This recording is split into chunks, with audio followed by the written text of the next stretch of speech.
Primeira Epístola de Paulo aos Coríntios, capítulo 1, do verso 26 ao verso 31.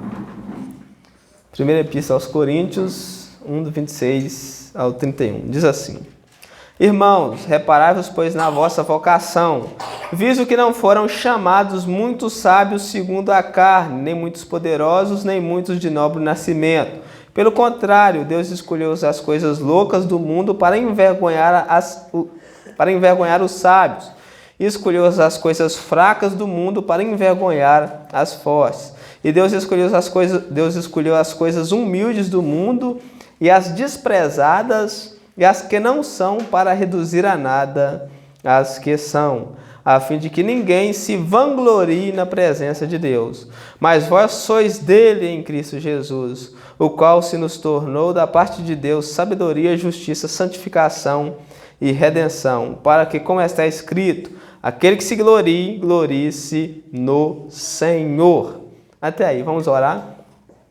Senhor Pai Santo, nós viemos a Ti em busca de iluminação mais uma vez essa noite, ó Deus. Eu te peço, eu te suplico, eu te rogo, em nome do nosso Senhor Jesus Cristo, nos conceda a sua graça hoje, ó Deus. Nos conceda a sua graça, Senhor, para que nós possamos ouvir. Nos enche, Senhor, para que nós possamos receber a sua palavra como em terra fértil.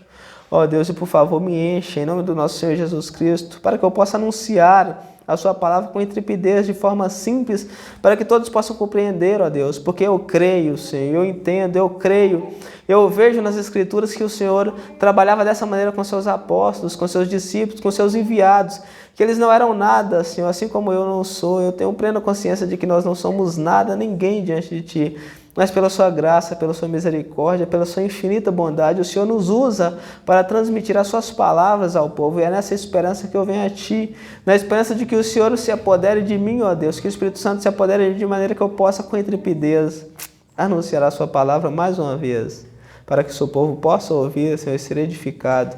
Eu te suplico em nome do nosso Senhor Jesus Cristo. Amém. Nós vamos continuar, com o nosso estudo em Coríntios, e o nosso tema de hoje é um chamado a se gloriar. Não é um chamado a se gloriar, mas calma aí, gente. É se gloriar em Cristo, Não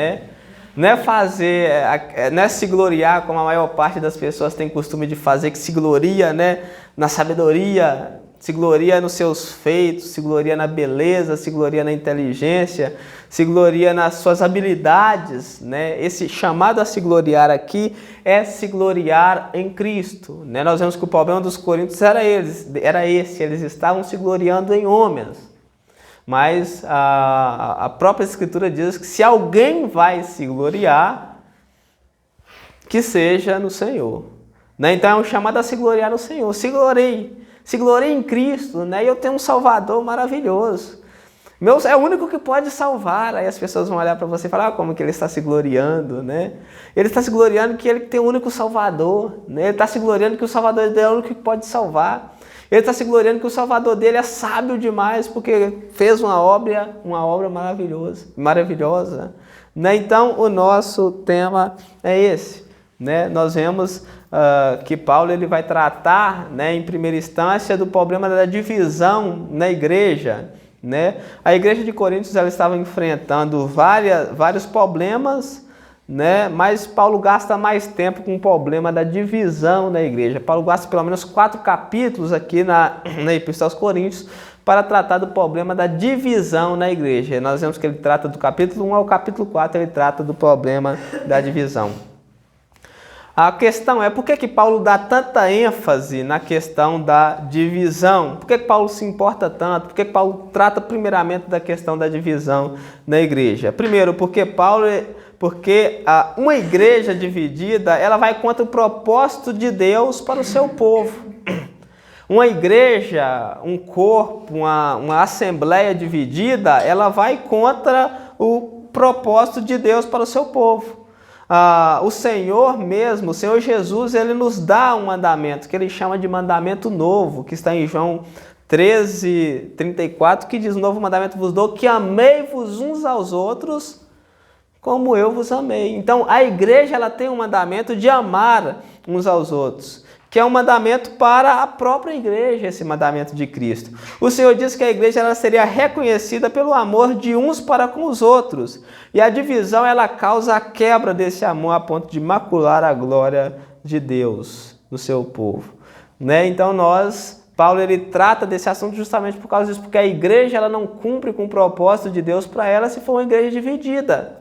E a igreja de Corinto ela estava dividida, nós vimos que havia grupos, né, dentro da igreja. E os grupos eram oriundos do problema que nós vamos ver agora. O problema dos coríntios era o problema que Paulo nos diz, que era o problema do culto à personalidade. Eles estavam escolhendo mestres, eles estavam escolhendo pessoas, pastores dentro da igreja. Né? Eles estavam dizendo, eu sou de Paulo, eu sou de Apolo, eu sou de Pedro. Né? Eles estavam escolhendo pastores. Os coríntios, eles trouxeram um costume que eles tinham no mundo de apreciar as palavras de sabedoria dos filósofos e aplicaram aos pregadores da palavra na igreja. Esse era o problema dos coríntios. Né? Nós vemos, quem lê o livro de Atos sabe que os atenienses eles não cuidavam de outra coisa, né? Não faziam nada, a não ser ir para as praças, né? Ir para as praças para ouvir as últimas novidades. Ir para as praças, né? Para ouvir as últimas novidades. E nós vemos que o problema dos coríntios era justamente eles ficavam, né, a todo momento ouvindo essas últimas novidades na praça, ouvindo acerca dos filósofos. Eles amavam a filosofia, eles amavam essas palavras de sabedoria do mundo. Eles diziam, eu sou de filósofo tal, eu sou de filósofo tal, eu sou de filósofo tal. E eles foram para a igreja e aplicaram isso aos pregadores. E daí surgiu essa divisão. Uma vez que todos os pregadores pregavam a mesma coisa, uma vez que Paulo, Apolo e Pedro pregavam a mesma mensagem, né? O problema dos coríntios não era com relação à mensagem, o problema deles era com relação a esse problema que eles trouxeram do mundo para dentro da igreja. Então Paulo vai usar esses 4 capítulos para tratar desse problema. Paulo vai usar esses 4 capítulos para tratar desse problema na igreja. Na sexta-feira passada, nós vimos sobre o escândalo da cruz. Nós vimos que a cruz ela era loucura para os que se perdem, mas para os que são salvos é o poder de Deus. Então foi o que nós estudamos na sexta-feira passada, né? Nós vemos que Paulo ele usa a mensagem da cruz para mostrar para os coríntios que não podia haver essa sabedoria de palavras, porque essa sabedoria de palavras, no fim, ela anularia a cruz de Cristo. Então o foco da igreja deveria ser no conhecimento da palavra, deveria ser no conhecimento da cruz de Cristo. E Paulo deixa algumas lições importantes acerca dessa mensagem, da mensagem da cruz. É que a mensagem da cruz, né, ela era um escândalo para todos aqueles que estavam se perdendo.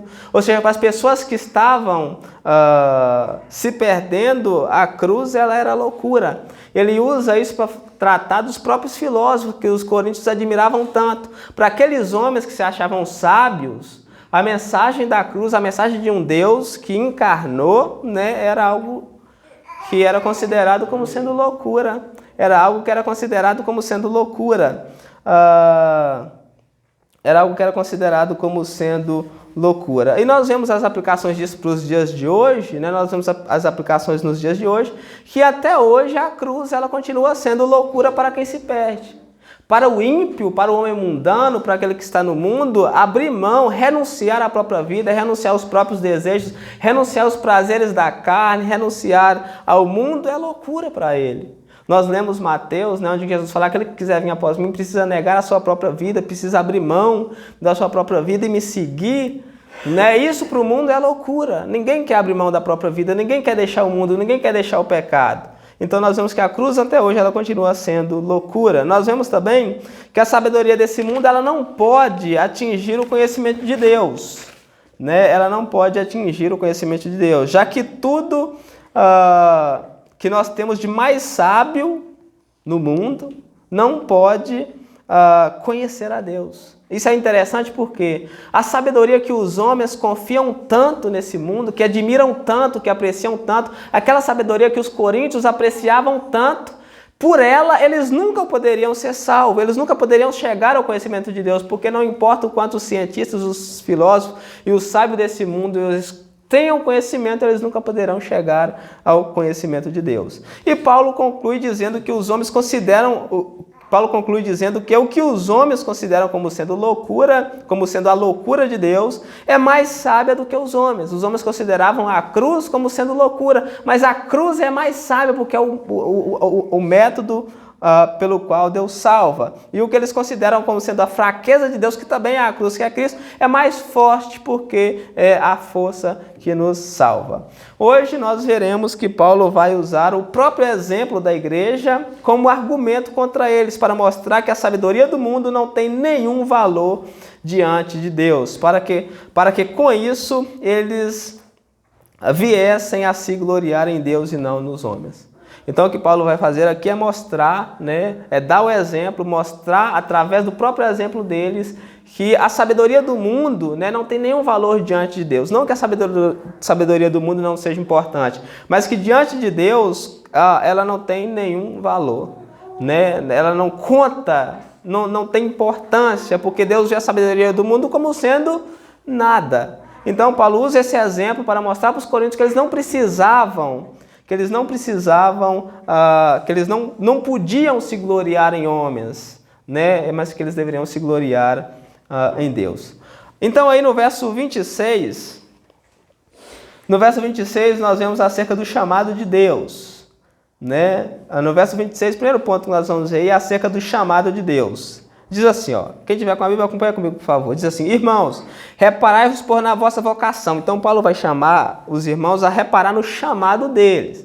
Reparem na forma que vocês foram chamados. Ele vai usar esse argumento para mostrar para os irmãos a loucura que eles estavam cometendo de se gloriar nos homens. Diz assim: irmãos, reparai-vos, pois, na vossa vocação, no vosso chamado, visto que não foram chamados muitos sábios segundo a carne, nem muitos poderosos, nem muitos de nobres nascimento. Então ele diz aí que eles devem observar dentro da igreja que não foram chamados muitos sábios, muitos grandes, aquelas pessoas que eles estavam admirando, aquelas pessoas que eles estavam admirando. Paulo ele chama os coríntios a repararem no próprio chamado deles e verem que não haviam sido chamados muitos grandes do mundo, porque a igreja de Coríntios ela tinha um problema que era admirar, ela admirava, e eu acredito que esse problema também não era só o problema da igreja de Coríntios, é um problema muito comum nos nossos dias. A igreja de Coríntios ela gostava de admirar aquelas pessoas que tinham aparência de sabedoria lá fora. Ela admirava os ricos, admirava os nobres, admirava as pessoas de nobre nascimento, dava mais valor a essas pessoas. E Paulo chama a atenção delas para que elas não olhassem para isso. E o que nós vemos hoje é a mesma coisa. As pessoas elas têm um tesouro todo precioso no céu, elas preferem olhar para os nomes das pessoas importantes desse mundo. Ficam olhando para aquilo, admirando, admira demais o homem mais rico do mundo, admira o sheik de Dubai, os influencers aí da internet, tem um fã-clube para eles. E Paulo falou, olha para o exemplo de vocês, não foram chamados muitos segundo o mundo. Paulo usa esse argumento para mostrar para eles que a glória desse mundo, tão estimada por eles, não tinha nenhum valor para Deus, que a posição social, os status sociais não tinha nenhuma relevância na escolha de Deus. Pelo contrário, ela é uma desvantagem. A riqueza, a glória, o status social, a glória do mundo é uma desvantagem para a pessoa, sendo que Deus dá preferência aos pequeninos. Aí o argumento é porque não foram chamados muitos poderosos, muitos poderosos dessa época. Então esse é o primeiro ponto que nós vemos aí. Paulo chama os coríntios a olhar para o próprio chamado. Por que vocês estão admirando as pessoas grandes do mundo? Por que vocês estão admirando aquelas pessoas sábias, aquelas pessoas ricas, se você olha dentro da igreja e não vê nenhuma delas? De que vale elas terem tanta riqueza, tanto ouro, tanta prata, tanto conhecimento, se elas não vão herdar o que vocês herdam, que é a vida eterna, a salvação? Né? Aí vem aquela grande questão, de que adianta o homem ganhar o mundo inteiro? De que adianta, né, o homem ganhar o mundo inteiro e perder a alma, perder a salvação, perder a alma, perder a vida eterna, perder a recompensa? Não adianta nada o homem ganhar o mundo inteiro e perder a sua alma. Então, o que Paulo quer mostrar para os coríntios é justamente isso. Não se glorie nos homens, não estime demais as coisas que ficam para trás, as coisas do mundo, mas foque nas coisas lá de cima. Ele vai dizer na sua carta que nós devemos avançar para o nosso objetivo, deixando para trás as coisas que ficam, né? Porque o nosso objetivo é o reino do céu, o nosso objetivo é a vida eterna. Então esse é o primeiro ponto que nós vemos aqui. Segundo ponto que nós vemos, do verso 27 ao verso 28, nós vamos ver acerca da escolha de Deus. Como que Deus escolheu? Diz assim, pelo contrário, né? Ele vai fazer o contraste. Pelo contrário, Deus escolheu as coisas loucas do mundo. Ele vai dizer, não, Deus não escolheu os ricos, os poderosos, os sábios desse mundo, mas pelo contrário, Deus escolheu justamente o contrário deles. Por que vocês admiram eles se Deus escolheu vocês que são o contrário deles? Né? Ele diz, pelo contrário, Deus escolheu as coisas loucas do mundo. Né? Os loucos, eles têm privilégio diante de Deus de poder ouvir a sua palavra, de poder crer no Evangelho. Para que Deus escolheu os loucos? Para envergonhar os que se acham sábios. Porque muitos sábios não têm o que um louco pode ter, que é o conhecimento do Evangelho. E nós vemos isso, que as pessoas que têm aquela aparência de sábias, né? Aquelas pessoas que se acham sábias, aquelas pessoas que se acham que são orgulhosas, que se acham que sabem de tudo, elas não têm o conhecimento que um louco, né? Que um pequeno, como ele vai dizer aqui, tem. Deus escolheu as coisas loucas do mundo, né?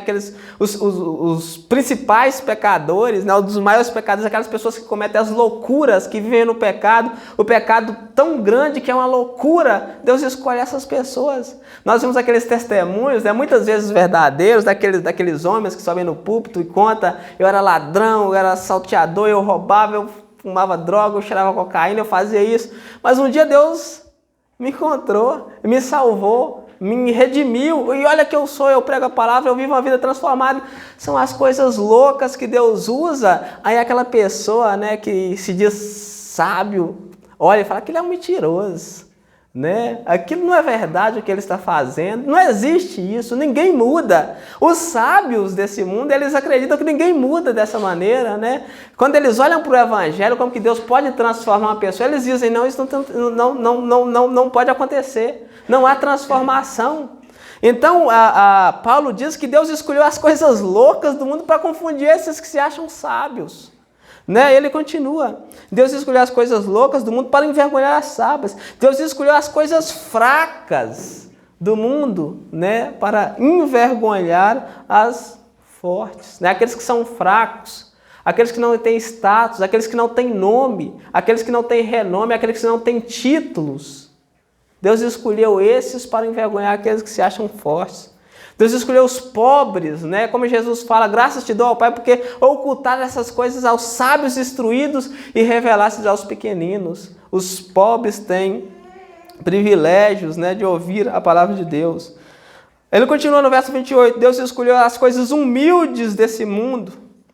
Os humildes, aquelas pessoas que não são, né? As desprezadas. As coisas desprezadas, aquelas pessoas que a sociedade despreza, né? Aquelas pessoas que o mundo despreza, Deus escolheu esses. Para quê? Aí ele escolheu também aquelas que não são, para reduzir a nada as que são. Então as escolhas de Deus é baseado dessa maneira. Né? Deus escolheu dessa maneira. Mostrando aqui, Paulo mostra que as coisas que têm aparência no mundo, elas não têm nenhum valor diante de Deus, porque Deus escolhe justamente as coisas que não são para confundir aquelas que acham que são. Né? Aqui, gente, nós vemos... o que nós vemos aqui é um massacre ao orgulho do homem. O orgulho do homem é massacrado. É massacrado aqui. O homem pensa ser alguma coisa. e admira outros que dizem ser alguma coisa. Porém, diante de Deus, todos são como imundo e todas as suas obras como trapo de imundícia, como nós vimos que ele diz em Isaías 64:6. Deus escolheu as coisas, Lucas, cinco classes aqui, ó. Deus escolheu as coisas loucas do mundo, as coisas fracas do mundo, as coisas humildes do mundo, as desprezadas e as que não são, tudo isso para reduzir a nada aqueles que são. Muitas vezes nós vemos, né, aquelas pessoas que todo mundo olha para elas e fala: aquele é um tolo, aquele é um bobo, aquela pessoa é um tonto, aquela pessoa ela não tem sabedoria nenhuma, ela só anda para trás. Mas aí você percebe que o tesouro do evangelho é dado primeiro àquela pessoa. Aquela pessoa, no meio de todos os sábios, ela é a primeira a crer, enquanto que aquelas pessoas que acham ser alguma coisa ainda não têm ouvidos para ouvir o evangelho. Né? Nós vemos no caso de Gideão. Gideão fazia parte da menor família, né? Era o menor da casa do pai, e Deus foi a ele e chamou ele para libertar o seu povo. Então Deus usa dessa maneira, Deus usa essas coisas para reduzir a nada aquelas que são, dizendo para nós, mostrando para nós que as coisas que têm sabedoria, as coisas que têm aparência nesse mundo, não têm nenhum valor na eternidade. O homem, não adianta ele ganhar ouro, prata, nome, riqueza, status, fama, porque na eternidade isso não passa de esterco, isso não passa de pó. O homem não pode levar nada. O homem mais rico na face da terra, o homem mais rico no universo é o cristão, porque ele tem o maior de todos os tesouros. Cristo fala que é o tesouro incalculável, como está em Mateus 13:44. O homem mais rico da face da terra é o cristão, aquele que crê, porque ele tem um tesouro incalculável. Um tesouro incalculável. Então nós concluímos esse segundo ponto aí com essa afirmação: não há lugar para exaltação do homem na igreja. O único a ser exaltado na igreja é Cristo. O motivo da glória do homem é Cristo. O motivo da glória do homem é Cristo. Não havia motivo para que os coríntios se gloriassem nos sábios, para que os coríntios se gloriassem nos ricos, para que os coríntios se gloriassem no homem. Os coríntios deveriam se gloriar em Cristo. Por isso que é o nosso tema, né, um chamado a se gloriar. Nós devemos nos gloriar em Cristo, no que Ele fez por nós. Nós devemos nos gloriar no que Ele fez por nós. Terceiro ponto que nós vemos aqui, ou quarto, nem sei mais. No verso 29, nós vemos o porquê Deus fez dessa maneira. No verso 29 ele explica por que Deus fez dessa maneira. Ele diz assim: a fim de que ninguém se vanglorie diante de Deus. Por que as coisas que aparentam ser grandes no mundo, elas não têm valor diante de Deus? Para que ninguém se vanglorie diante de Deus. O que Deus não aceita é a vanglória. Aquela pessoa que acha ser alguma coisa, se vangloriar. É por isso que nós vemos aquele princípio que nós tratamos aqui no início, da salvação pela graça. Por que a salvação deve ser pela graça? Porque ninguém pode se vangloriar diante de Deus. Ele chega a falar glória, é uma glória vã. Todas as pessoas que se gloriam na carne, todas as pessoas que se gloriam na sua sabedoria, todas as pessoas que se gloriam no mundo, essas pessoas, né, elas estão praticando a vanglória. É uma glória que é vã, que não tem valor, que não tem significado. Por isso que ele vai chamar o povo a se gloriar no Senhor. Gente, se alguém se gloria, que se glorie no Senhor. Né? O profeta disse, Jeremias disse, e agora Paulo retoma as palavras de Jeremias: se você for se gloriar, não se glorie na sua beleza. Eu sou bonito demais, eu sou maravilhoso. Tem pessoas que se gloriam na beleza, se gloriam na riqueza. Eu sou rico, eu tenho muitas riquezas. Tem pessoas que se gloriam na sabedoria, né, Vitinho? Tirei 10 na escola, eu não vejo essa glória aí, não é para glória. Tirei 10 para a glória de Deus. Né? Eu tirei 10 porque eu sou bom demais, eu sou o melhor da escola, eu sou o melhor da minha sala. E eu não vi uma palavra, eu até brinquei com ele, né, que tá igual aquele rei lá que foi se gloriando e não havia uma palavra de glória para Deus, né? Então todas as vezes que a pessoa for se gloriar, se glorie no Senhor, né? Ainda que você se glorie, sou o melhor da escola, mas eu sou o melhor da escola para a glória de Deus. Eu sou o melhor da escola para dar testemunho acerca do que Deus tem feito na nossa vida. A sabedoria desse mundo não pode conhecer a Deus. Um dos pontos negativos, da sabedoria do conhecimento do alto escalão é que a sabedoria desse mundo não pode conhecer a Deus, porque se ela pudesse, ela se gloriaria em si mesma. Se o homem pudesse conhecer a Deus pelo seu próprio esforço, ele diria: eu sou salvo porque eu mereço. A salvação é pela graça, porque ninguém pode se gloriar. Paulo diz: o que diremos do nosso pai Abraão ter alcançado, ter sido salvo? Se Abraão fosse salvo pelas obras, pelo merecimento, Abraão tinha de que se gloriar. Abraão poderia chegar diante de Deus e dizer: eu sou salvo, eu estou aqui no céu porque eu mereci. Mas Paulo fala: ninguém pode se gloriar diante de Deus. É por isso que Abraão foi salvo pela graça. Abraão foi salvo por crer em Jesus Cristo, porque na sua obra redentora, por crer na sua obra salvífica na cruz. Quarto ponto, e último ponto que nós vamos ver aqui, está aí nos versos 30 a 31. Nós vemos qual é o motivo da glória do cristão. O motivo da glória do cristão é o Senhor. É o que diz aí,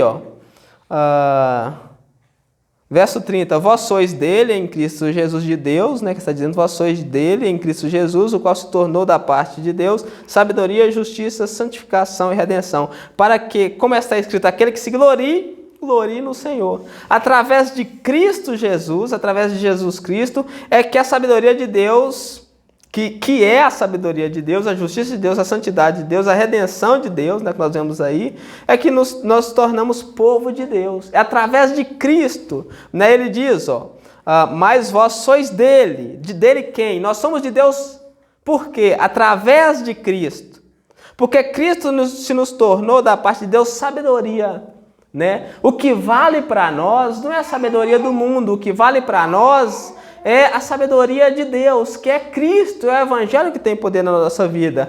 Cristo não apenas é a sabedoria de Deus, mas Cristo é a justiça de Deus. O que é a justiça? A justiça é a forma que Deus salva um pecador. Como que Deus pode salvar um pecador sem se tornar injusto?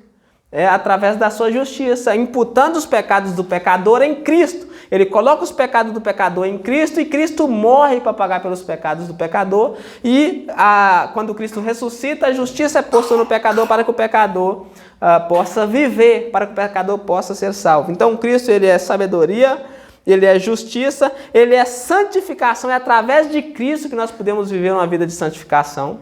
É através de Cristo que o pecado não pode mais nos dominar. É só através de Cristo que nós podemos viver uma vida santa nesse mundo. E por fim, Cristo, ele é redenção. Ele é a nossa salvação, ele é aquele que nos redime, aquele que nos comprou, aquele que nos deu vida eterna. Então eu finalizo com isso. Eu finalizo com o nosso tema, um chamado a se gloriar. Você deve se gloriar em quê? Na sabedoria humana? Como os coríntios, você deve se gloriar nos homens? Você deve se gloriar nas palavras de sabedoria? Não. O motivo da nossa glória é Cristo. Cristo é o motivo da nossa glória. O motivo da nossa glória é a cruz de Cristo. Não tenha medo, gente. Não tenha medo de se gloriar em Cristo. Eu vejo tantas pessoas que não têm vergonha de se gloriar de ser uma pessoa sábia, Eu sou muito sábio, eu sou inteligente, eu sou muito bonito, eu sou rico, eu tenho isso, eu tenho aquilo, eu tenho isso, eu tenho essa roupa maravilhosa. Mas tem muitas pessoas que têm vergonha de se gloriar em Cristo. Tem pessoas que têm vergonha de se gloriar no que Ele fez por ele naquela cruz. Então a minha palavra é: não tenha medo de se gloriar em Cristo. Eu sou salvo por Ele. Eu tenho um Senhor que é o único caminho. Ninguém pode ser salvo além dEle. Se você não crer nele, como eu criei, você não pode ter a vida eterna. Aí eles vão olhar para você e falar: não, como que ele se gloria nesse Senhor dele? Como que se gloria nesse Cristo? Será quem que é esse? É uma forma da pessoa evangelizar. Então não tenha medo de se gloriar no seu Senhor. Muito pelo contrário, se glorie muito em Cristo.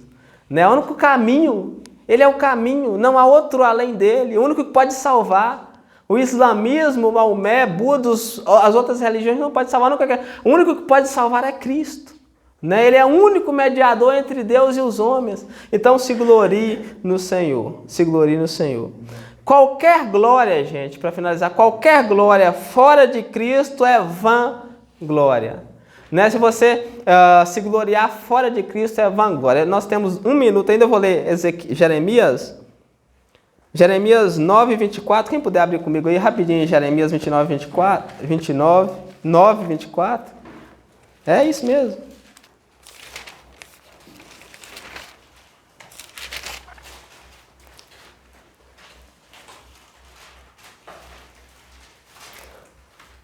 Jeremias 9, 23, 24. Rapidamente. O motivo da nossa glória. O que Deus vai dizer através do profeta Jeremias. Diz assim, ó. Assim diz o Senhor, não se glorie o sábio na sua sabedoria, ou seja, o sábio, que é muito sábio, ele não deve se gloriar de que ele é sábio. Porque se o sábio se gloriar de que ele é sábio, ele está cometendo a vanglória, porque aquela glória não tem nenhum valor diante de Deus. Né? O sábio, por ser sábio, não tem nenhum valor diante de Deus. Então Deus fala, não se glorie o sábio na sua sabedoria. Ele continua, nem o forte na sua força. Nem aquela pessoa que é forte se gloria de ser forte. Eu sou muito forte, sou mais forte do que todo mundo. Não se gloria porque isso é vanglória, não tem nenhum valor diante de Deus. Nem o rico na sua riqueza. O rico não se gloria de ser rico. Ele diz, ó, mas o que se gloriar, glorie-se nisso, em me conhecer e saber quem eu sou. E saber que eu sou o Senhor, e faço misericórdia, juízo e justiça na terra, porque destas coisas me agrado, diz o Senhor. Então, aqui o Senhor Deus, ele vai dizer que se você for se gloriar, glorie em conhecê-lo, né? Glorie em saber que ele é o Senhor. Glorie-se em dizer que você leu 8 capítulos hoje. Chega e diga, eu li 8 capítulos, graças a Deus. Né? Se glorie em conhecer. Eu conheço o Senhor. Eu sei quem que é o Senhor. Eu conheço a sua palavra, eu vivo para ele. Então, aquele que se for gloriar, glorie-se no Senhor. Qualquer glória fora do Senhor é vanglória, não tem nenhum valor, é vã, é uma coisa vã. Né? Você quer fazer alguma coisa vã, se glorie em si. Se glorie na sua sabedoria, né, vã? Se glorie na sua riqueza, se glorie na sua força, se glorie na sua beleza. Mas se você quiser gloriar no Senhor, quiser fazer alguma coisa que agrade a Deus, se glorie no Senhor, na sua glória, no seu poder, né, na sua redenção, na salvação que Ele propôs para nós. Amém? Vamos orar e agradecer a Deus. Quem pudesse pôr de pé para nós orarmos. Senhor Pai Santo, mais uma vez nós viemos te agradecer por essa oportunidade que o Senhor nos deu de ouvirmos a sua palavra. Nos ajude, Senhor, a ter olhos espirituais para que nós possamos ver o mundo, Senhor, como ele realmente é. Para que nós possamos ver o mundo como sendo vaidade, Senhor. Muitas vezes o nosso coração enganoso, ele tende a nos enganar, nos levar a admirar, Senhor, aquelas coisas que nada são, que apenas têm aparência de ser nesse mundo. Por favor, ó Deus, corrija isso em nós, nos ajude a ver que o maior tesouro é aquele que Cristo nos dá na sua palavra. Que o maior tesouro nós temos acesso a ele, que nós não somos os únicos que podemos ver, Senhor. As coisas desprezadas, as coisas humildes, as coisas loucas desse mundo, o Senhor escolheu. Nós encaixamos nesse meio, Senhor, as coisas que não são. Muito obrigado, ó Deus, por essa oportunidade. Muito obrigado por essa oportunidade que o Senhor tem nos concedido de estarmos reunidos para ouvirmos, para compreendermos, para vivermos, Senhor, aqui para a sua palavra. Abre os nossos olhos, ó Deus, cada vez mais e purifica-nos, Senhor, o nosso coração. Nos dá o filtro espiritual de maneira que nós podamos viver para a honra e para a glória do seu nome. É o que eu te peço e te agradeço em nome do nosso Senhor Jesus Cristo. Amém. Que a graça